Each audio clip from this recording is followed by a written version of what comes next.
আসসালামু আলাইকুম ভিউয়ার্স, সবাই কেমন আছেন? আশা করি সবাই ভালো আছেন। আলহামদুলিল্লাহ, আমিও ভালো আছি। মিমস কুকিংয়ে আপনাদেরকে স্বাগতম। আজকে দেখাবো পুরো একবারে বিয়ে বাড়ির স্টাইলের। আমি এখানে চিকেন ঝাল রেজালা। ফার্স্টে আমি এখানে আপনাদের ক্লিপ নিতে ভুলে গেছি। 1.5 কাপের মতো আমি তেল নিয়েছি এবং 2 কাপের চেয়ে একটু বেশি পেঁয়াজ নেওয়ার পর আমি এখানে দিয়ে দিলাম আদা রসুন বাটা এবং দিয়ে দিয়েছি এখানে আমি বাদাম বাটা। আর আমি আস্ত গরম মশলার মধ্যে নিয়েছি দারচিনি 4-5টা, আর নিয়েছি 6-7টা এলাচ, বড় এলাচ এবং শাহি গোলমরিচ। এখানে আমি মশলার মধ্যে নিয়েছি 2 চামচ হলুদ গুঁড়ো, 2 চামচ মরিচ গুঁড়ো, 1 চামচ জিরা গুঁড়ো, 1 চামচ ধনিয়া গুঁড়ো এবং চিকেনের মশলা গুঁড়ো এবং গরম মশলা। এখানে আমি ভালো মতো নাড়াচাড়া করে নিচ্ছি। অল্প পানি দিয়ে আমি মশলাটা ভালো মতো আগে ভেজে নিব। এটা যেহেতু আমি ব্রয়লার মুরগি দিয়ে রেজালা করেছি, তো এই বেশি একটা পানি দিব না, যেহেতু ব্রয়লার মুরগি সব তাড়াতাড়ি গলে যায়, তার জন্য।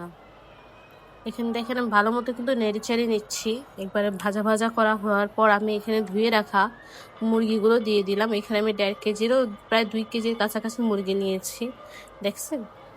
আমি এখন এটাকে কষাবো। এটার মধ্যে আমি একটু পরিমাণ আমি মুরগিতে পানিই দিব না। কষানোর সময় পানি দিয়েছি, কিন্তু আমি এখন মাংস ছাড়ার পর আর কোনো পানি দিব না। মাংসের পানি দিয়ে আমি রেজাল্টটা পুরো রান্না করব। এই সময় অবশ্যই আপনাদের হাই ফ্লেমে না, একটু লো ফ্লেমে আপনারা চেষ্টা করবেন রান্না করার জন্য। আমি এখানে মিডিয়াম ফ্লেম বা লো ফ্লেমে আমি কিছুক্ষণ বসিয়ে রেখে একটু নাড়াচাড়া করে নিলাম। তারপর দিয়ে দিব প্রায় 1.5 কাপের মতো টক দই। এটা মাস্ট দিবেন, এটাই কিন্তু সেই ফ্লেভারটা আসে। দেওয়ার পর আমি এখানে ভালো মতো নেড়ে চেড়ে এখন আমি মিডিয়াম ফ্লেমে দিয়ে রান্না করব। এই সময় অবশ্য আপনারা পানি আমি ইউজ করিনি, আপনারা চাইলে ইউজ করতে পারেন। দেখেন কত পানি উঠেছে। এক তো টক দই আর একটা হলো মুরগি। এখন আমি ভালো মতো এটা নাড়াচাড়া করে ঢেকে রেখে দিব।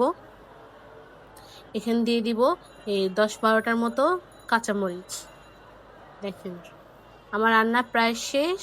এই দেখেন কত সুন্দর কালার হয়েছে এবং খেতে অসাধারণ হয়েছে। আপনার বাসা অবশ্যই ট্রাই করবেন এবং আমাকে সাপোর্ট আর সাবস্ক্রাইব করতে ভুলবেন না। আসসালামু আলাইকুম।